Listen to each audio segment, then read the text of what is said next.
Is it working?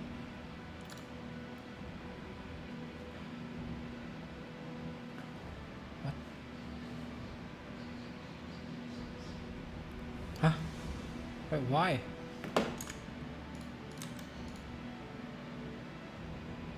It's still streaming.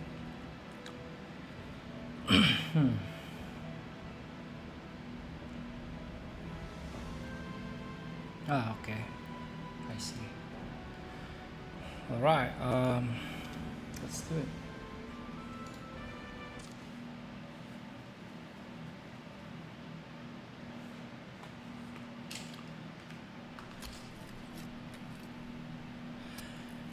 I often ponder why my father named me Liang. The word Liang indicates shine, virtue. The character Shan is in the shape of open-mouthed sheep. Looking at it, you can imagine the sheep's cry. Perhaps if one of is as gentle as lamb, Liang suits him. However, I refuse to see myself as a sheep. I am a wolf.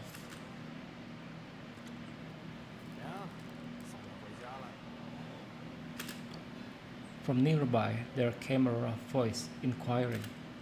I glanced sideways, and a man approached from a distance.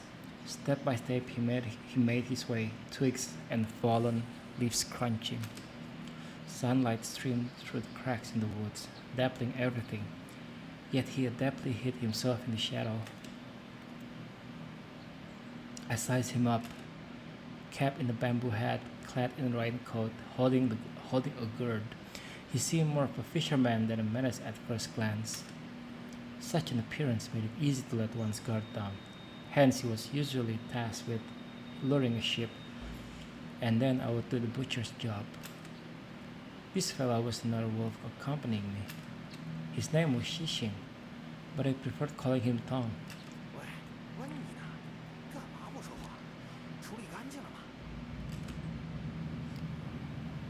Wrapped up, gave the sheep a stab when he wasn't looking.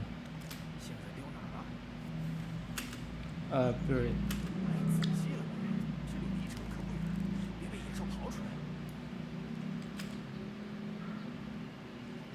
Buried him tight, no worries.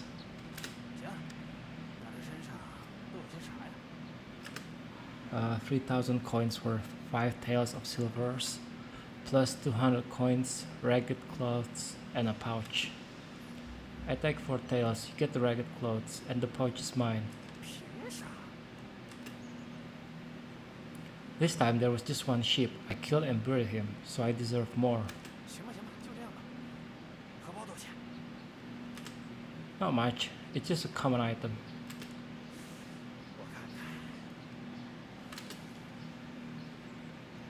Tong wanted to see the pouch. I reached into my waist bag and put it out for a Tong to see. The pouch was small enough to fit in one hand. Common sense would dictate that a sheep's pouch might contain a handkerchief or some checks, but it was empty. The pouch was red, sewn together with patches, yet it looked new, and was embroidered with a light-colored word An. An. Heh, I chuckled softly. How did the pouch end up with this embroidered word? Did the lamb's name contain An? Or did he wish safety from the pouch? If it's the latter, the pouch surely failed him.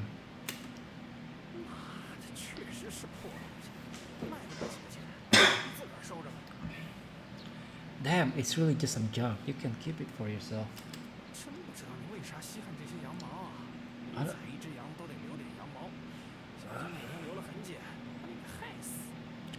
Should I turn off the voice? Because it's a different language, I guess.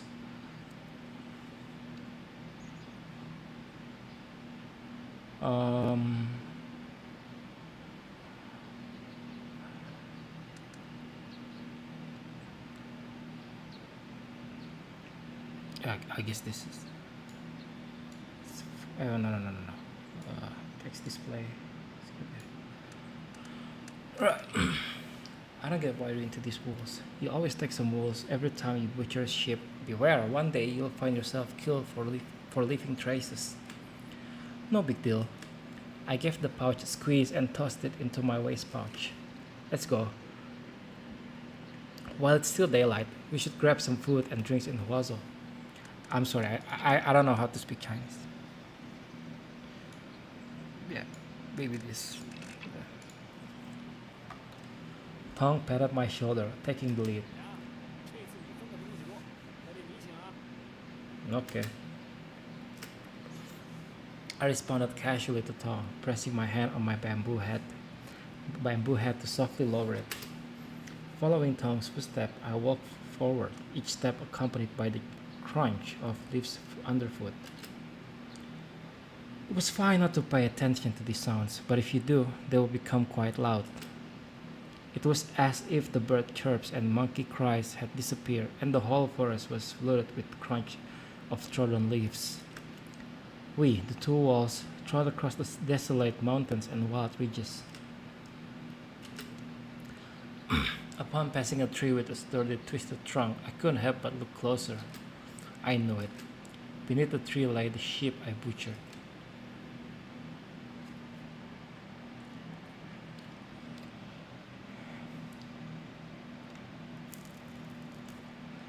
Cat. Holy shit. Was with a flashbang. The sun hung high, almost blinding, but its rays lacked the slightest trace of warmth. I couldn't shake the memory of the sun from my childhood, so warm and inviting. Now it felt different. Perhaps it was a sign of the fading dynasty, an era gripped by misfortune where even the daylight had grown cold. Perched on a boulder by an inn in Huazo, I emptied the last drop from my flask. The fire liquor seared my throat, yet its warmth refreshed my stomach. In bygone days, I deemed myself an unfortunate soul. However, in this year of calamity, savoring the fire liquor proved to be a rare stroke of luck.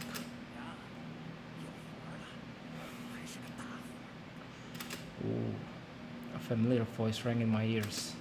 I glanced over, and there was Tong standing behind me. Same old attire, bamboo hats, straw raincoat. He seemed like a fisherman. Tong's eye gleamed, smiling at me, ready to spill some good news. What's the job? I gave him a quick look, inquiring casually.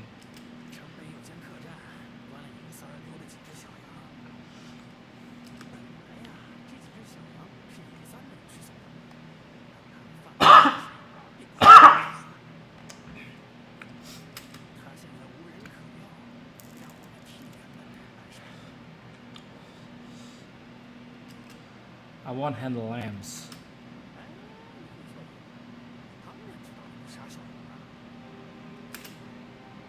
Then what's the big deal? Then what's the deal?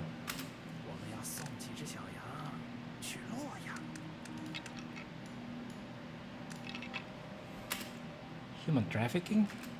My heart sank.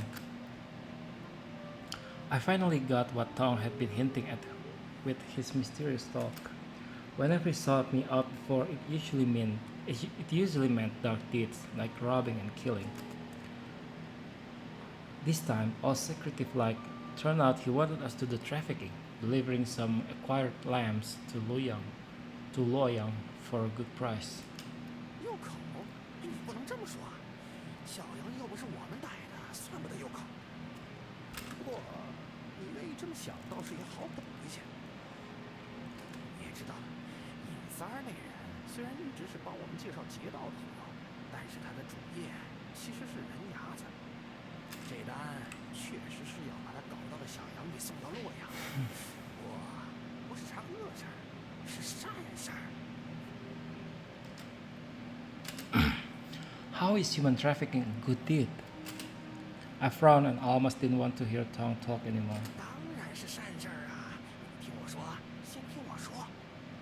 呀，这几年各地大旱，很多羊都被饿死，所以呀，有快饿死的人家把他家的小羊卖给尹三换钱粮。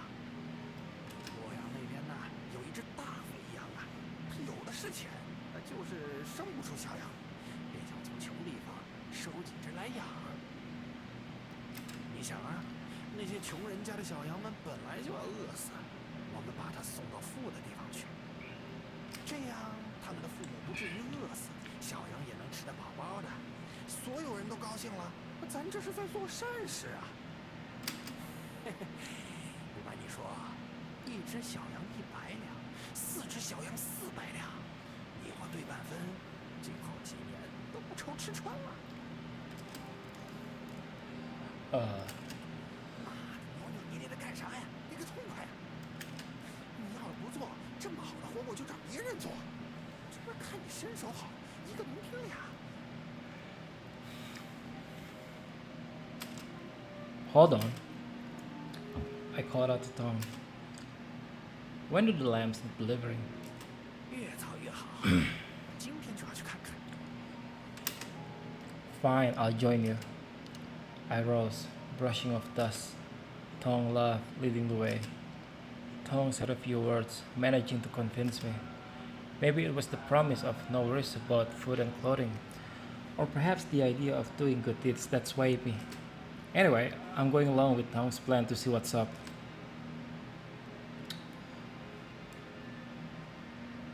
哎呦，我的2位爷，我总算把你们给碰了！哎，快坐，快坐！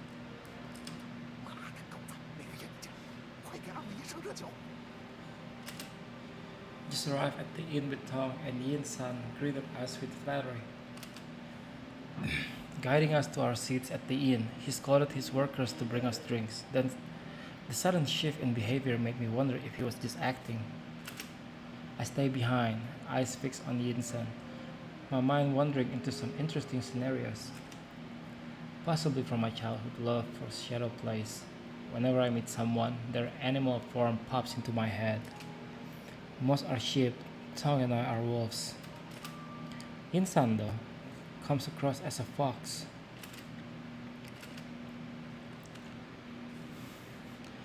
This fox's lair was the inn in North Wazo.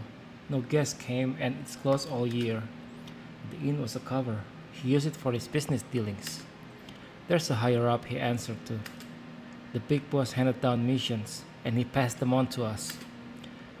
Back then, the jobs we pulled for him were all about hitting caravans. He'd tip us off on a sweet haul and we go in. This time, it's a bit different, a job involving human trafficking. Whatever the job, we meet up at this inn most of the time. 林三儿，我来了。梁说他可以进。 Who said I'm in? I haven't committed. 啊？没定？哎呦，梁爷，你可不能没定啊！ I need to turn off my light. Oh, hang on.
Yin Sang explained to me, relying on Tong backing him up at the same time. I guess it's actually a bit confusing if I read it in English and they speak it in Chinese. So maybe I do have to turn off the voice. Tong chugged half a cup of hot wine, backing Yin San and shooting me winks. No worries about food and clothes, doing good deeds, and times are chaotic. They keep echoing in my mind, challenging my principles. Now, do I dive into this job or think twice? Ready to accept the job or scope out the lamps first? I'm gonna I'm gonna see what I'm getting into first. I'll take a look at the lamps first and decide after. I said slowly to Yin-san and Tom. Alright, if you're interested in checking the lamps, I might have a chance. Matt, go, bring the lamps up here. Yin-san shouted, his voice echoing. The inn's waiter nodded, hurrying towards the back door.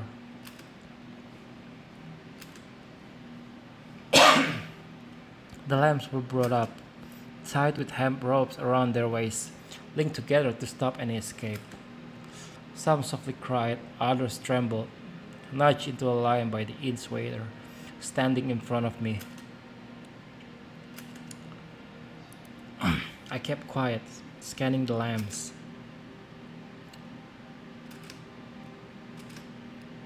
The leftmost lamp and the second one. They must know each other, staying close, the elder guarding the younger. Probably sisters, both pretty young. I figured the old sister was 9 and the younger one was 6. Both sported worn out clothes, dark complexions, and rugged. Disheveled faces, their slender frames hinted at a poor background. Glancing at them, the older sister, scared yet putting on a brave front, defiantly locked eyes with me, while the younger one shied away, too frightened to speak. Maybe the older sister aimed to protect the younger one and viewed me as a threat. I mean, I kinda am. The third lamp stood out from the first two. Probably of school age, she wore old clothes, was small, but had much fairier skin than the first two lamps. She bowed her head in fear, hesitant to speak, yet her upright stance hinted at an unusual background. Both the two on the left, third snatch? I casually asked Yin-san, laying out my judgment. Well, what sharp eyes. To be honest, Master Liang, it's true. Over there, these two lambs are sisters. They're from the nearby poor hamlet. With famine everywhere now, her family couldn't feed all those kids, so they sold the girls to feed their youngest son. Whoa. Yin-san spoke slowly, and as he did, I shifted my attention to the two lambs, keeping an eye on their reactions. After hearing that, the younger sister stood there, seeming a bit lost. The older sister, with teary eyes, looked on the verge of crying. It seemed what Yin-san said was true. About the third one, she's from a good family, was indeed snatched by us. Snatched? Is it safe? Absolutely safe. Do you think I risk sending her out otherwise? No way snatched ones are safe, especially when this lamb seems from a decent family. I hushed my tone and spoke icily to Yin-san. Unusual situation, Master Liang. Easy, take it easy. Yin-san chuckled awkwardly in response to my words. Let's talk over there. Yin-san pulled me aside a bit, trying to steer clear of that lamp. Master Liang, this lamp is in a unique situation. We've looked into it. Despite her noble background, trafficking her is risk-free. Why? When does trafficking a noble young lady become risk-free? Aren't you worried her family might report this to the government? Report to the government? No chance. Her family is too occupied right now. No way they come looking for her. What happened? Her family had close connections with Inspector General Yuan, seemed to be distant relatives. You know Inspector General Yuan, right? The one who offended the emperor, got sliced up, and had 3 generations of his family wiped out? After Inspector General Yuan's death, her family faced consequences. Some were killed, some banished, and others demoted. Their household has already fallen apart. I kept quiet. If Yin-san's words held true, no one would bother about the lamb this family lost. Even in times of peace and prosperity, the offspring of condemned officials were disregarded, let alone in times of turmoil. Fine, I'll give the last lamb a look. I nodded, leaving the matter of the third lamp behind, and turned my attention to the last one. The fourth lamp's a young boy. He looks like the oldest, tall, only a head shorter than me.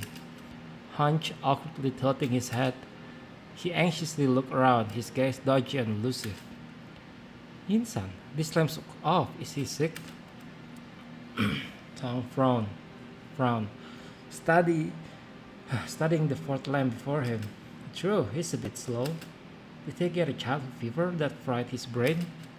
No, he's naturally slow. This lamp's been like this since childhood.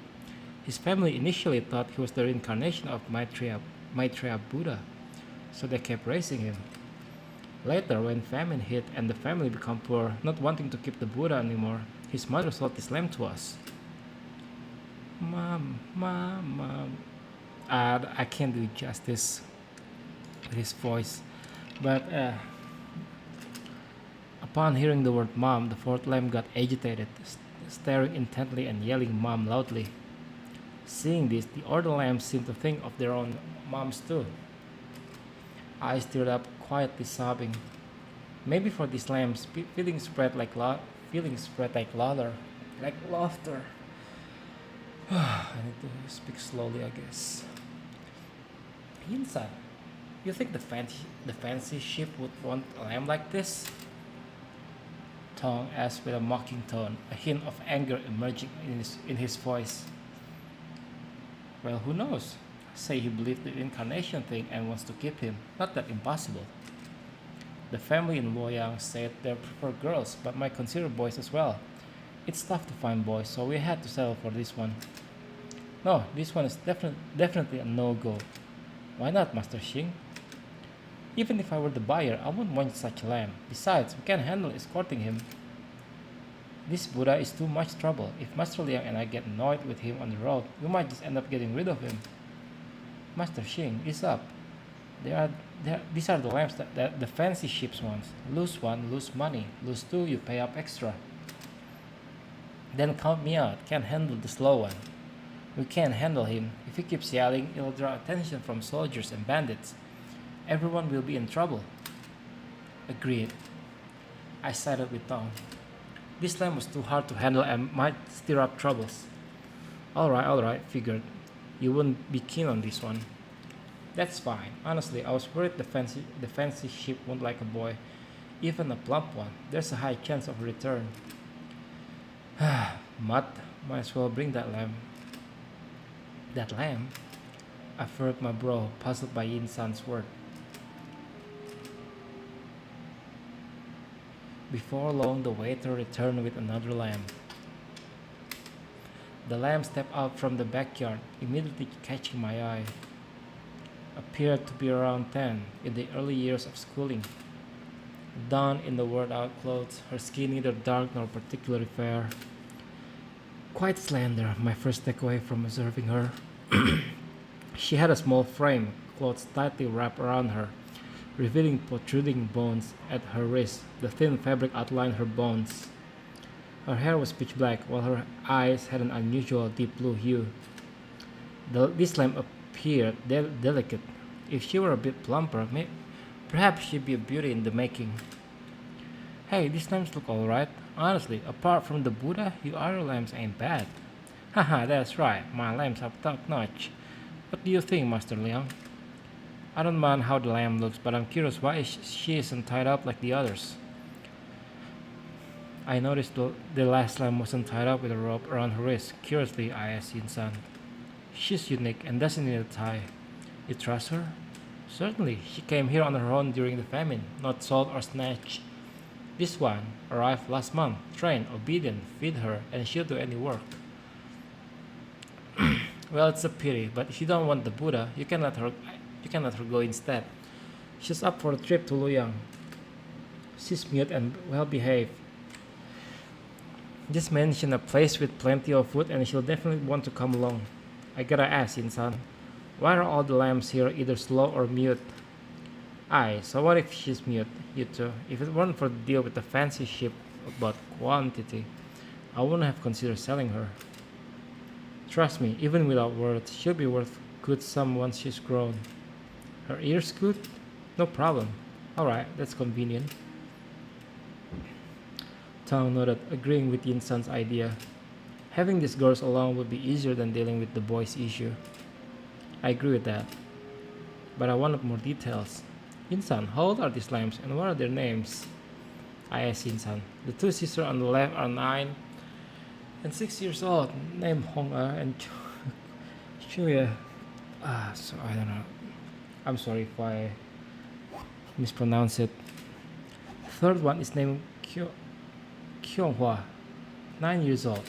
And the last one, she's mute and can't read, so it's tough to know her name. You can just call her Little Mute. Oh, I still know her age. As if she's 9, she nodded, and she's about 9 years old. No name, 9 years old, mute. I looked again at the last lamb brought in as a backup. This time she looked up and met my gaze. Surprisingly, she didn't shy away like the other lambs. She stared at me quietly. Her deep blue eyes reflected my image. A faint moisture seemed to be layered over her eyes, or maybe it was just my imagination. Strangely, during that brief eye contact, a peculiar thought crossed my mind. She stood out as the only one among the children who didn't resemble a lamb. Cat. She appeared to be a cat.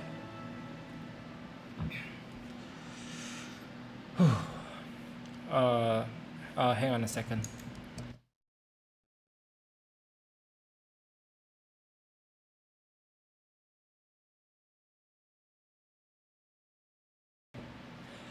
Okay, I agreed to Yin San's job. After that, Tong and I spent a night at Yin San's inn. The next morning, I tidied up my attire. I tidied up my attire, wiped down my sword, and sheathed it. Before we hit the road, Yin San got us two pack horses for the journey. Can't ride them, but they're perfect for carrying stuff. To avoid checks on the main road, we'll take lots of mountain path. Those trails aren't good for wagon, but pack horses will work. The inn was in a remote spot. A very few people were around, especially in the early morning. Tong and I stood by the inn, estimating how much time our job would take and planning what things to bring along. Huazhou to Loyang, 200 miles. Wait. I accidentally pressed it. Huazhou to Loyang, 200 miles. Even at 15 miles a day, it's still around half a month. Can't reckon it that way. With the lambs, we'll make at most a half dozen miles a day.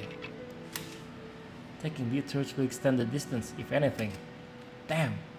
Gotta pack 30 days worth of food and water. With famine all around, it's gonna dig deep into our pockets. Pack lights for now. Buy provisions on the road. Hit ass. Fewer folks fleeing. Cheaper grub. Sure. We were stuck in the mountains and super hungry. We'll munch on the little lamb.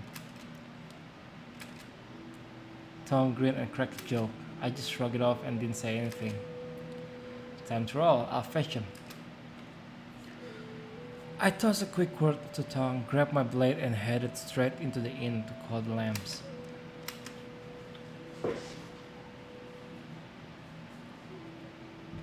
I woke up the lambs and took them outside. 3 had ropes around their waists, tied together. The mute one without a rope bounced around strangely. Liang, should we tie up the mute girl too? Yin Sang says she came willingly, but with her bouncing around, I'm not sure she won't dash off. Yeah, makes sense. I nodded, went to the saddle and found a rope in the bag. I connected the new rope to the third lambs, tied a knot, and then went over the mute girl with the other ends of the new rope. The mute girl surely caught wind of our talk. She peeked at me, then turned away. Though she didn't look at me directly, she stood tall, arms raised on both sides. I didn't say anything, just stood behind her, head down. I took the rope, looped it twice around her waist, and tied a knot at her back. As I wrapped the rope, I could feel how skinny she was. The rope around her waist was only half an arm's length, so thin. After that, I double checked the ropes on the lambs and then tied the rope's end to the pack horse. These knots were really tight, so unless they had something sharp, it'd be tough for them to untie. Even if they tried to cut the ropes, it would take time. Tong and I would keep watch, making it tricky for the lambs to get a chance. When I tied the rope around the little mute's waist, she went along with it, didn't put up a fight at all. She didn't seem as sensible as Yin-san said. Hey, listen up, brats. We're setting off. On this journey, call me Master Xing, and him Master Liang. We're gonna be on the road for a month or two, aiming to take you to a place with lots of eat and drink. Once we're out of the city, we're heading east, mostly taking mountains paths. Won't be covering much ground each day, just half a dozen miles. Got the food ready, we're eating twice a day now, noon and evening. Eat more during those times, no whining about hunger at other times. No crying or fussing on the road, break the rule, no food for a day. No thinking about running away on this journey, runners get 100 lashes, and if you die, I'll strip your skin and have a feast. Tong, all red-faced and loud, introduced himself to the lamb and set his rules.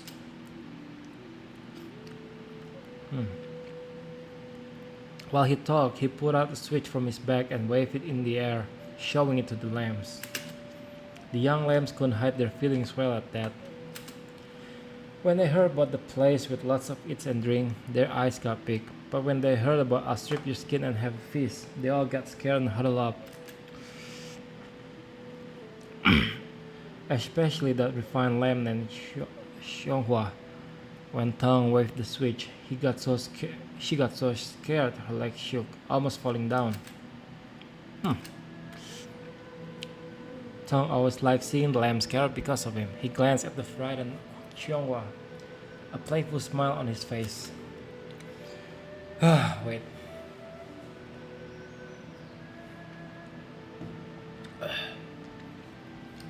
Don't dawdle, time to go. I told Tong not to overdo it and pay attention to the time. Got it, let's roll. Tong turned around and yelled at the lambs once more. His shout made the lambs shiver. Her chuckle licked her lips and led the way forward. We followed Yin-san's chosen path to leave the city. Outside, we headed east along the plain route. To steer clear of the main road, we had to go through the foothills of the Tuhua Mountains area. First, we crossed Shaohua Mountain, then Mount Huashan, and after that, we reached Dongguan, where Yin-san had set up a place for us to stay. The mountainous journey would take 4 to 8 days. Tong and I knew this part around the Tuhua Mountains area well enough to avoid bandits, but with wild beasts in the mountains, can't be too careless.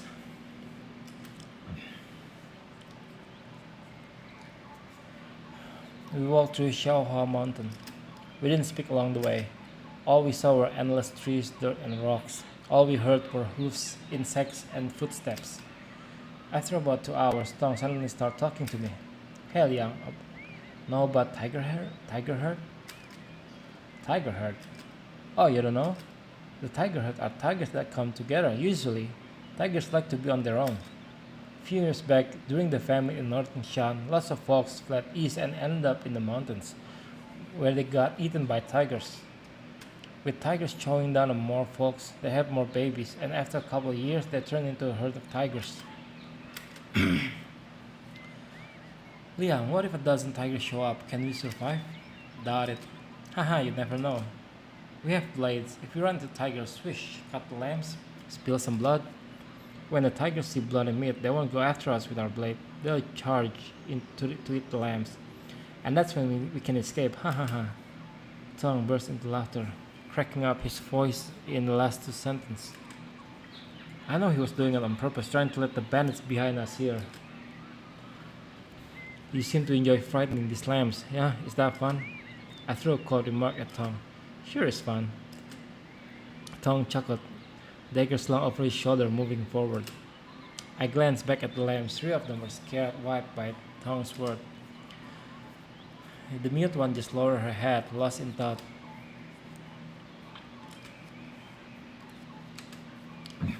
Was she not afraid of tigers?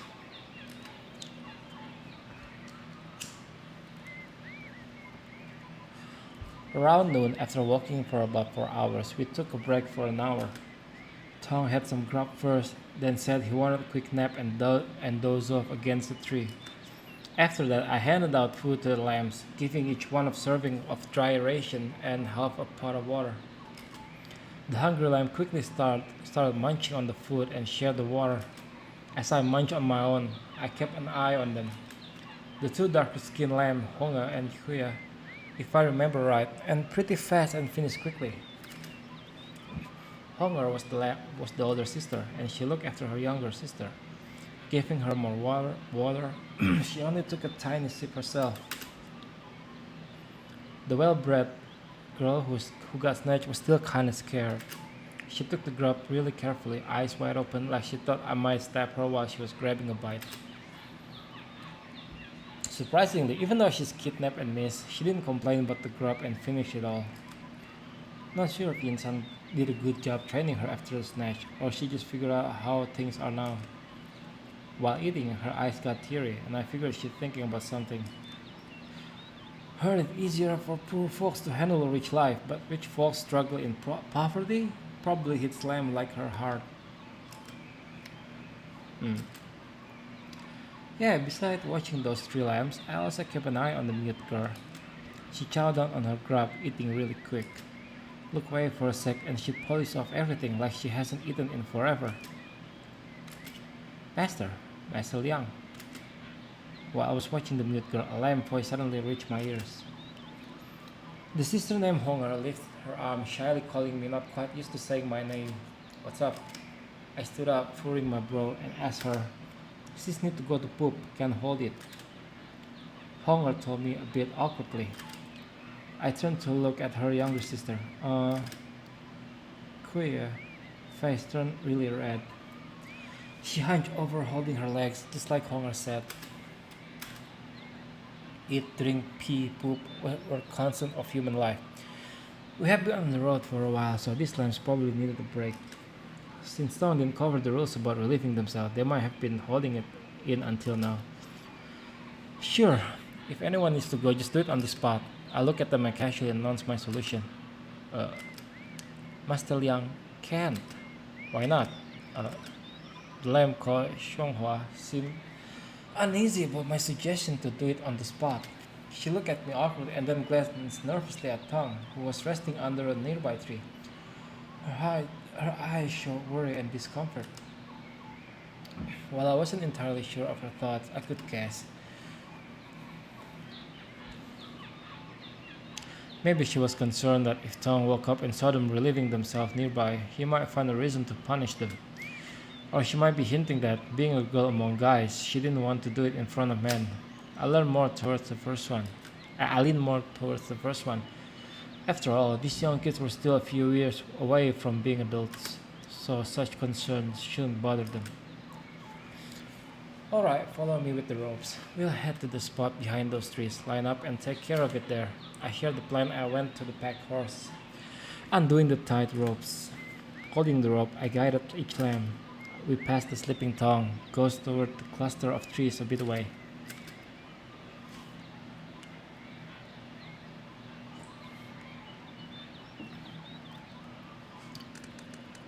Oh yeah. I let the lambs to relieve themselves. When they came back, Tong was still asleep. The lamb took a short nap.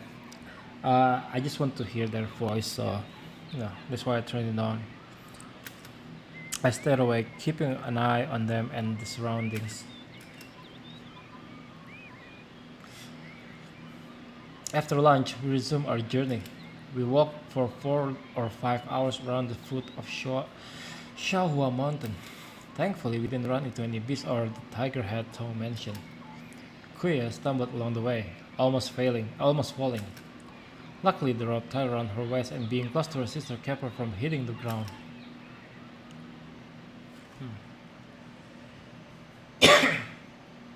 The silver moon shone bright and stars scattered across the sky. Soft clouds moved slowly and insects made a racket. Night made it hard to see, so we decided to find a campsite at dusk, resting until dawn before hitting the road again. We've been through these mountains a lot, found a good mountain lake for camp as dusk settled in. The lake was good for water and washing, and the conditions were decent. Wait. Ah, shit. Santa camped and made a fire. He unloaded tools from the pack horse, gathered some dry straw nearby, and set up makeshift bedding. I grabbed a bundle of firewood and took out the fire starting tools from the pack.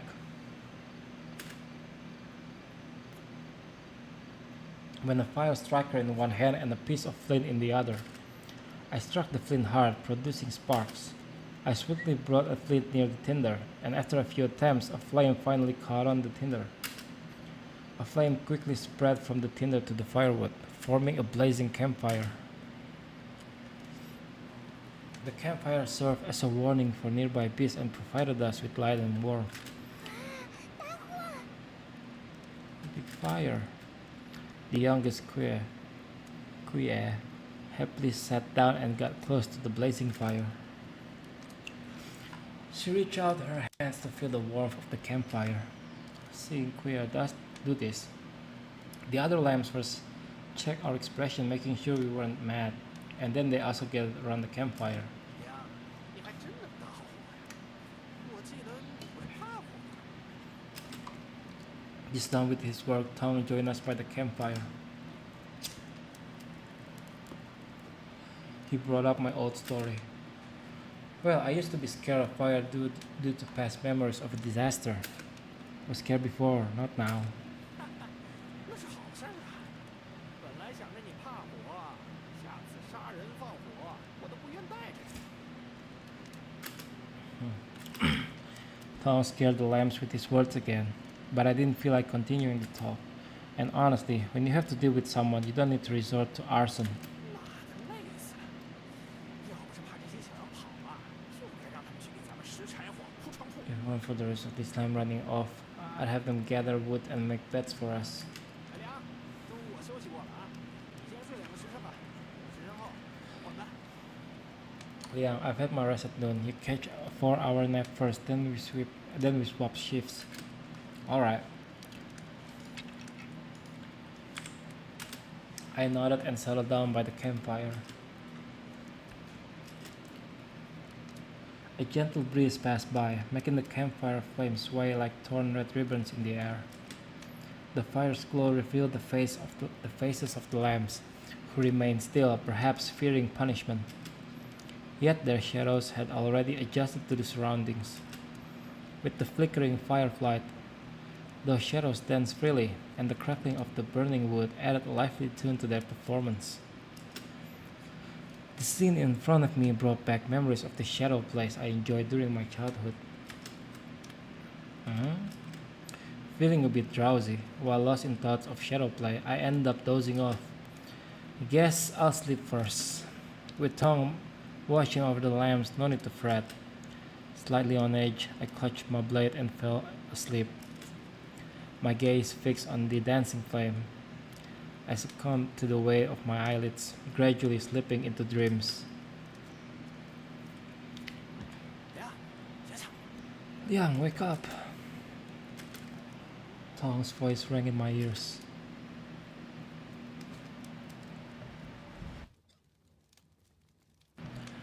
I slowly opened my eyes. Huh? Did 4 hours fly by already? Guess that short nap didn't do much. Honestly, I felt more worn out now.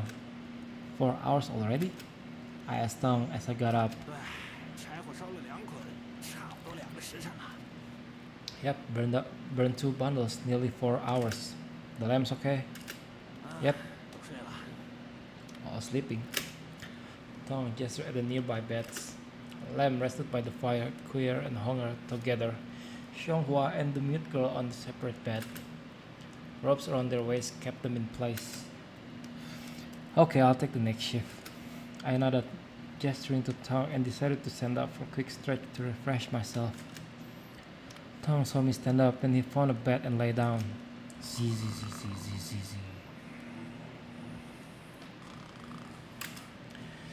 He dozed off fast, and soon enough, I heard his snoring.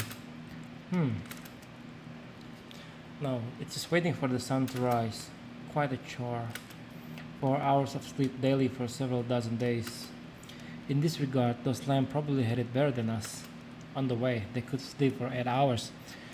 Once we reached our destination, they could get sold to the fancy ship. If luck was on their side and they were chosen, they might get adopted as daughters. Even if, lu- even if luck wasn't on their side, becoming servants or maids in these chaotic times was still better than being refugees and bandits like us, right? Thinking about it that way, this job might actually be a good deal. Ta. While lost in my thoughts, a sudden noise caught my attention. I swiftly turned to see its origin. In the dancing firelight, a lamb rose to its feet. It was Little Mute. Why are you up? Why you're up? Why are you up? I asked Little Mute coldly. No words. She couldn't. Hungry? I asked again. Shook her head. Need to pee? She nodded. Pee? I frowned. In the middle of night, such a bad habit. She needed to pee, but it was tricky. The rope tied to her to the other lambs and going could disturb their sleep or even bother Tong. Going nearby wouldn't be ideal either. It could get smelly, and if I let her once, she'd probably do it again next time. Alright, I'll untie you for now and lead you to the lakeside to pee. Just be good and don't do anything extra, I told Little Mute coldly. She nodded obediently. Rustle. I moved behind her, carefully looking for the knots, and after a bit of effort, I finally undid the rope for her.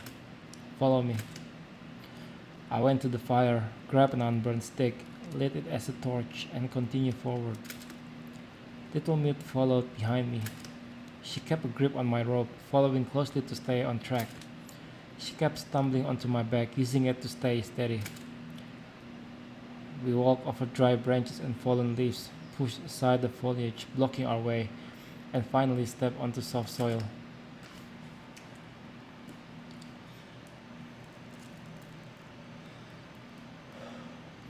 We reached the lakeside. Tall reeds bordered the lake. The ground was damp, and it seemed like a good spot to take care of business. Here's a good spot to go, I said to Little Mute, pointing to the nearby reeds. Little Mute nodded and went over. She crouched down, tried to untie her belt, but then stood up again. She looked at me, a bit embarrassed. Well, it seemed like she's shy. She preferred some privacy. Fair enough, she seemed smart. I respected her wishes. I turned around to give her some privacy. After a bit, I heard a rustling sound. She was undoing her skirt, doing it slowly, maybe a bit hesitant, perhaps worried I might turn around and catch a glimpse. Thinking aloud for a 9-year-old. When I was 9, did I care if there were people around when I peed? Oh, yeah, that might be true. Huh? What? Suddenly, a chill breeze swept over my neck. Tap, tap, quick, rhythmic footstep came from behind. Someone was running right behind me. Little Mute. I spun around. The shiny dagger flashed in the moonlight. In her hand, a small dagger glimmered, and she thrust it upward, aiming at my throat. Her hair fluttered in the breeze, and beneath those strands, I saw a pair of eyes filled with deadly intent. Where did she get the dagger? Why did she want me dead? My mind went blank, beads of sweat forming on my forehead. Her sudden attack caught me off guard. What should I do? Wait, save.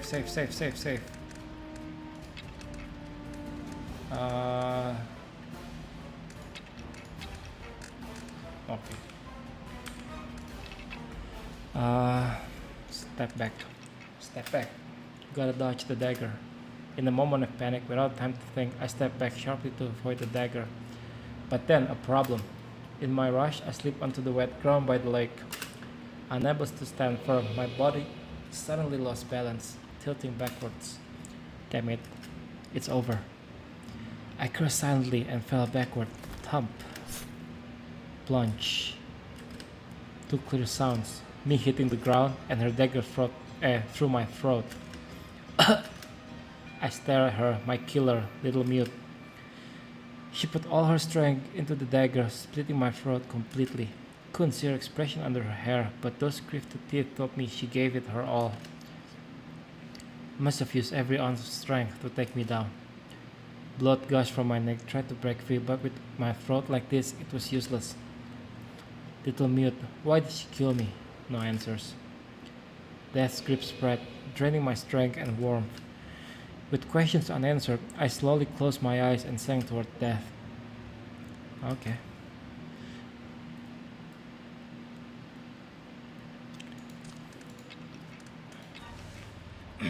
Neck tackle. An ordinary person might have died from her surprise attack, but my years of bloody experience kicked in. I stayed calm. Faced with the dagger, I didn't try to block with my hand or hastily dodge. I quickly lowered my body, moved aside from the dagger, and then forcefully slammed into her. Thud. My child threw her off balance, and her arm lifted. She missed the stab. The dagger pierced through the air. Relieved, I pressed on, pouncing like a wolf into its prey, and shoved her into the reeds by the lake. Bump.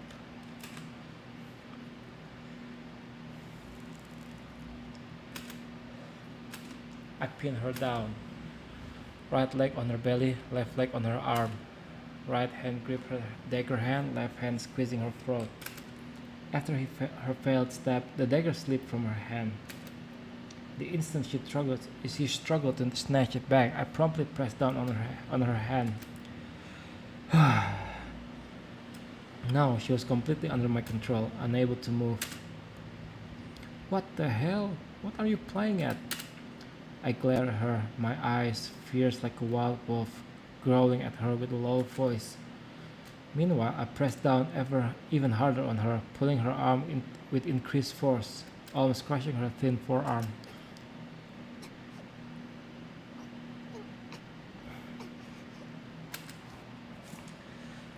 She could hardly bear it when I suddenly pinched her arm and pressed all my weight on her. In particular, her right hand was probably hurt by my knee, and the bone might be broken. Plop. The short dagger slipped from her hand and fell to the ground. Right after that, something I could never expect happened.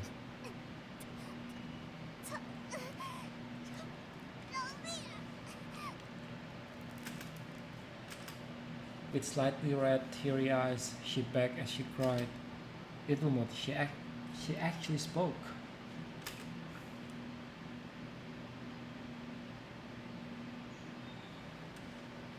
Swine demon.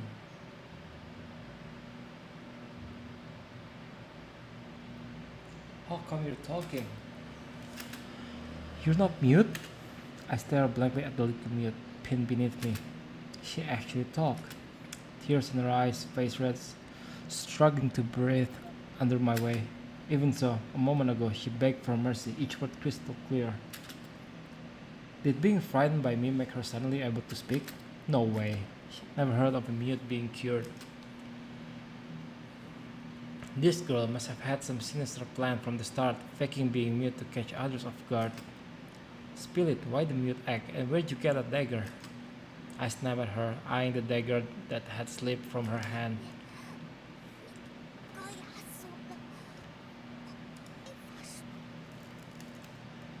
Master Liang, you crushed me. You're crushing me. I can't talk.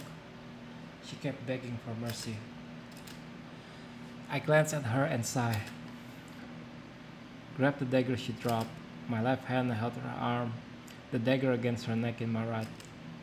I rose, eyes fixed on her, pulling her up from the ground.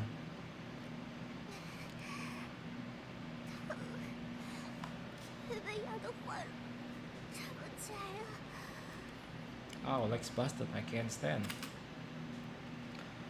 She got up, wobbling a bit before finding her footing, like a newborn deer learning to walk. Spill it, brat. Why the mute act? Why the hell did you play mute? I kept my gaze fixed on her, each word sharp and deliberate. At the same time, I pressed the dagger closer to her neck. I was still steaming from her failed sneak attack. This brat was definitely aiming to finish me off just now. If she didn't explain, I might actually cut her throat. 别杀我，我什么都说。 Spare me, I'll talk. Okay. 我之前装成哑巴，是怕被银三认出来。 I faked being mute to dodge Hinsan suspecting me. 银三他是人牙子，他问的多了会起疑心，便干脆装成哑巴。 Hinsan is a trafficker. I was afraid he asked too many questions, so I put the mute act. What are you scared he figured out? 我想杀豚妖，让他怀疑。 I aimed to off the swine demon. Couldn't resist suspicion. Swine demon? She looked down, and the mention of the term just made me more puzzled. What's a swine demon? Why is she bringing it up all of a sudden? 杨爷，其实尹三骗了你和星爷。 Master Liang, actually, Yinsan lied to you and Master Xing. 不是把我们送去富贵人家，他是要送我们去豚妖那里做菜人。 You weren't sending us to fancy homes, but straight to the swine demon as lamb dishes. 你把我们卖去洛阳，我们就要被豚妖给吃了。 Sell us off to Luoyang, and we're on the menu for the swine demon. She urgently spoke with teary tone, and I was caught off guard. Song and I were taking these lambs to become lamb dishes. I knew the meaning of lamb dishes. It meant people who would be eaten. I remember hearing that term for the first time when I was young, back in the peaceful era, and it gave me chills. But in recent years, there was famine in Shan. Heard it in some hard-hit areas. Folks were selling kids for food, some even sold concubines for cash. Dissecting them to hawk their organs sounds brutal, but it doesn't seem made up. The lambs I'm sending are actually gonna end up as swine demons. Lamb dishes? 洛阳城里有一头豚妖，它重1000斤，生性好食人。 In Luoyang City, there's this swine demon who weighs 1,000 pounds and has a taste for human flesh. 千年修为，能化身人形，在旁人看起来，他是洛阳最富贵的人，但他其实就是个无恶不作的大妖怪。 With 1,000 years of cultivation, it can take on human form. To onlookers, it looks like the richest person in Luoyang, but it's actually a great demon. Ah, 我们全家住在洛阳附近，爹是个豚妖种田的佃农，他有一次来我家看地时，伤了我姐姐，还和我爹说，想那姐姐为妻。 our whole family lives near Luoyang. That's the tenant farmer for a swine demon. One day, when it came to our place to check the land, it took a liking to my sister, asked my dad to let my sister become its concubine. 爹爹怕他，便同意了。没多久后，姐姐便失踪了。 Dad feared it, so he gave in. Soon after, my sister vanished. 这之后，爹爹去问姐姐的情况，他们说姐姐偷东西跑了，找不到人。 Dad went to ask about her, and they claimed she stole something and ran off. Couldn't track her down. 我不信姐姐会偷东西，整天哭闹，说是要见姐姐。 I can't believe my sister would steal. I cry every day, wanting to see my sister. 直到有一天，我梦到了姐姐。姐姐说她被豚妖吃了，希望我给她报仇。她还说豚妖的口味越来越刁，以后女人，还要吃小娃子。 Until one day I dream of her. She told me the swine demon devoured her and asked me to seek revenge. She said the swine demon's appetite is getting bigger, not just women, but also little kids.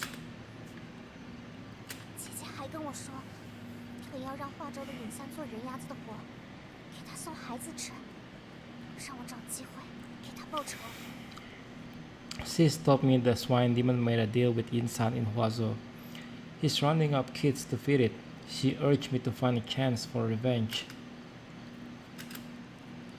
I listened silently to her tale, pondering for a moment, not convincing.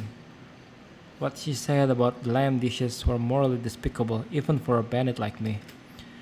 And all this planned by a swine demon with 1,000 years of cultivation, her knowledge coming from dreams her sister sent her. Simply hard to buy into. Heh, you acted mute, yet Lin San take you just to get close to the swine demon? I asked, ice in my voice. I mean, if it's true, why'd you try to kill me? Little Mute nodded. You think I'll believe your nonsense? Swine demons eating people? Sisters sending dreams? Don't bullshit me. Don't get how a kid like you comes up with so many lies. If you really want to off the swine demon, why lay hands on me just now? If I die, who's gonna take you to meet the swine demon? How are you gonna avenge your sister? Ignoring the mystical talk about swine demon eating people and her sister sending dreams, as I spoke, I quickly spotted the holes in her story. While her tale could explain her choice to act mute and carry a dagger, it couldn't justify why she attacked me earlier. Her reasoning just didn't add up. If I died, who's gonna escort her off to the swine demon? Sure enough, the little Mute went mute, unable to answer my question. She lowered her head and stopped talking. Seeing her go silent, my suspicion deepened, and I began questioning the truth behind her words. What now? Should I end her? End this lying brat? Or wake up Tong and figure out how to handle her? I pondered, biting my lip, when suddenly I caught sight of bean-sized tears rolling down her face, resembling a snapped string of pearls.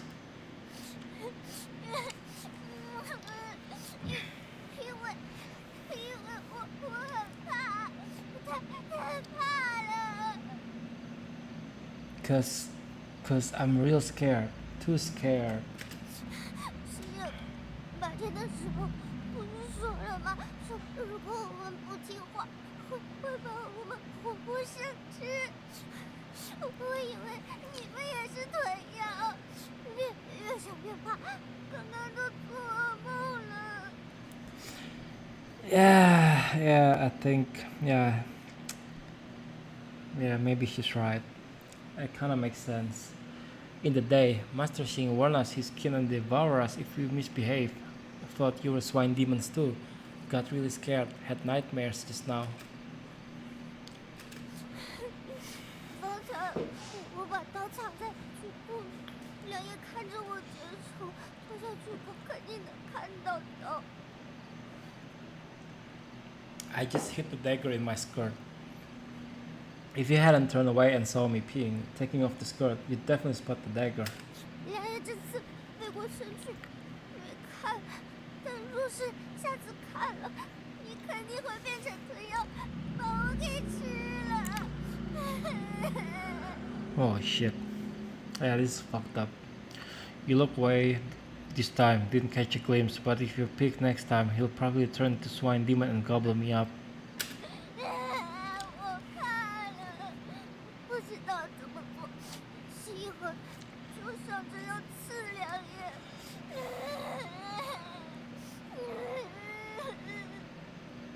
Scared, didn't know what to do, got overwhelmed, then thought of stabbing you. I mean, I don't know. I mean, she might be saying something.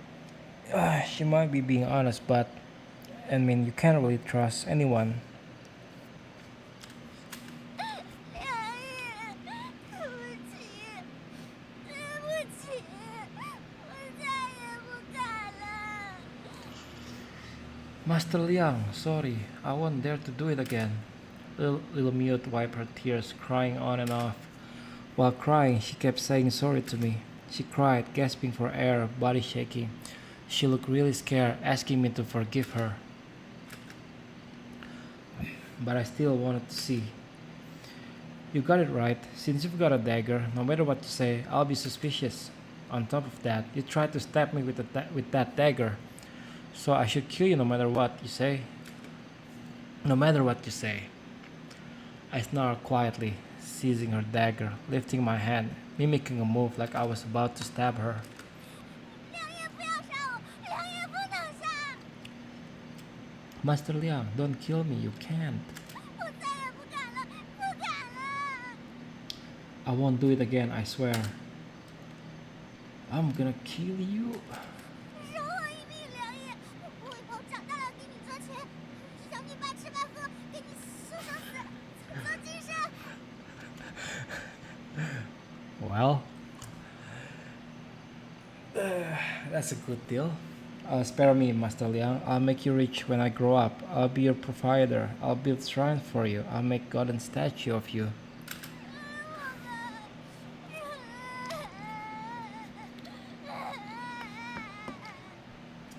Please spare me. She shook in fear, legs giving way, crying with watery eyes and snotty face, talking nonsense. Terrified, she tried to flee, falling like a scared piglet, kicking her legs while letting out a chilling non-stop wail. If I hadn't held her, she'd have hit the ground. The night was too dark to see clearly, but her terrified state suggested she might wet herself if pushed any further. It made sense. Seeing her like this, I felt a bit at ease. She had been too mature before, and with her smooth talk earlier, it had me on edge. Now, she genuinely seemed scared, showing the age-appropriate tears. Considering her clumsy dagger move, she didn't seem skilled. Unless I tripped just now, she couldn't have killed me. After some thought, I eased up on my guard. At the same time, any thoughts of killing her vanished. Get up. I seized the dagger and pulled her to her feet. She glanced at me, fear lingering. Surprised, I spared her suddenly, still sobbing softly. I'll let you live this time, not killing you for now. 谢谢梁爷，我就知道梁爷不是妖怪，是好人。 So, thanks, Master Liang. I know you weren't some monster. You're a good guy. I'm no good guy. Tonight, I can't just pretend nothing happened. I went cold-faced. After my words, Little Mute, who had relaxed a bit after narrowly escaping, immediately stiffened, her expression freezing. Face away from me, I coldly commanded Little Mute. She obeyed, stiffly turning her body around. 梁爷，你要做什么？ Okay, please, nothing fucked up, please. Please. I'm punishing you. 怎么罚我？ How? Wait. Is it? Oh my god. I'm scared. Okay. I'll say first. Take off your skirt and you'll see. Wait, is it safe? What the fuck? Wait. I need to see. I need to check it out.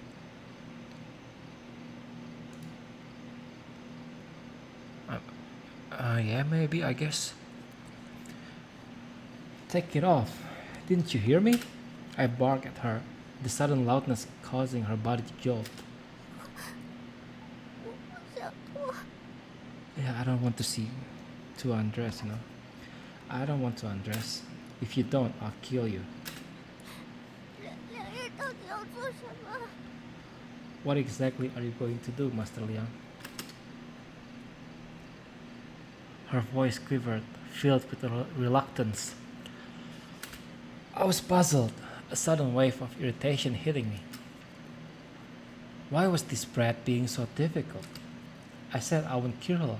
I said I wouldn't kill her, and she won't even take a simple punishment. Is she trying to challenge me? With that in mind, I decided to go ahead and forcibly remove her skirt. And then she said something that left me stunned. 刘烨，你不能犯法！ Oh my god. Oh my god. The FBI is gonna come here.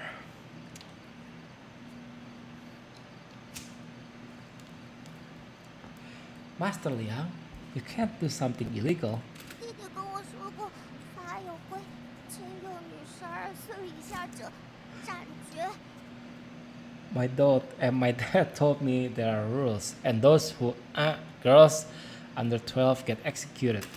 我不满12，刘烨要34。 I'm not even 12 yet, Master Liang. Please think twice, please. I froze, and the attempt to remove her skirt came to a sudden halt. Ugh. I didn't anticipate this brat having such ideas. I told her to turn around, to remove her skirt, intending to give her corporal punishment. I wanted to cut a piece of the nearby reed and spank her bottom a few times, leaving 3 red marks. But I really didn't expect that this little troublemaker thought I was going after something intimate. In that moment, my thoughts felt childlike while she appeared mature. Yeah, I just move on, man. It gave me a strange sense of reversal, making my already irritated mood turn awkward, chaotic, and even more displeased. How should I handle this to teach her a lesson?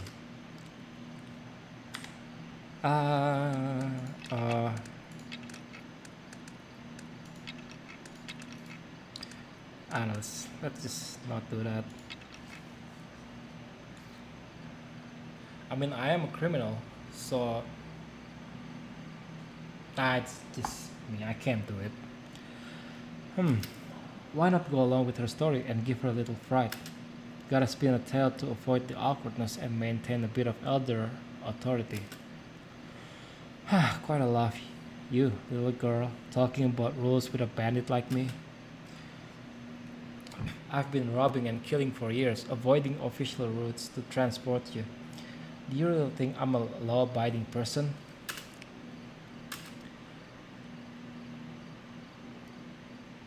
Wait, what? Wait.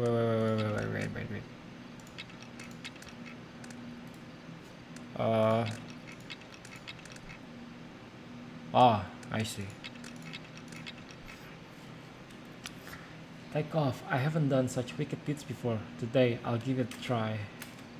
Hearing my words, even with her back turned, she was startled. My act must have hit the mark. She bought into the idea that I was really going to do it and started crying.